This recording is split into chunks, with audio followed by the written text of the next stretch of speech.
ஒரு அழகான தோட்டத்தின் மண்ணுக்கு அடியில் சிட்டி என்ற ஒரு குட்டி விதை நிம்மதியாக தூங்கிக் கொண்டிருந்தது.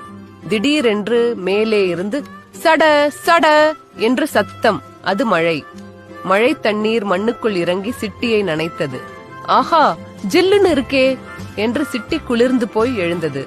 தண்ணீர் குடித்ததால் சிட்டி கொஞ்சம் உப்பியது. சிட்டிக்கு இப்போது பசி எடுத்தது.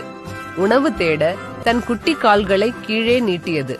அந்த கால்கள்தான் வேர்கள். அவை மண்ணை இறுக்கமாக பிடித்துக்கொண்டு மண்ணில் உள்ள சத்தை உறிஞ்சின. மேலே மண்ணுக்கு வெளியே ஒரு வெப்பம் தெரிந்தது. சூரியன் மாமா, சிட்டி வெளியே வா, வெளிச்சத்தை பார் என்று கூப்பிட்டார். சிட்டி தன் தலையை மெதுவாக மண்ணை துளைத்து கொண்டு மேலே எட்டி பார்த்தது. இதுதான் முளைவிடுதல். சிட்டி இப்போது மண்ணுக்கு வெளியே வந்துவிட்டது. சூரிய வெளிச்சம் பட்டதும் சிட்டியின் உடம்பில் பச்சை இலைகள் வந்தன. இந்த இலைகள் சூரிய ஒளியை பயன்படுத்தி சமையல் செய்யத் தொடங்கின. நன்றாக சாப்பிட்டு சிட்டி இப்போது ஒரு அழகான செடியாக வளர்ந்து விட்டது. மகிழ்ச்சியில் அது ஒரு வண்ணமயமான பூ பூத்தது.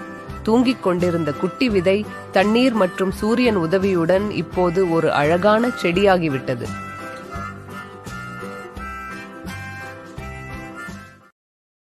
Download ShareChat.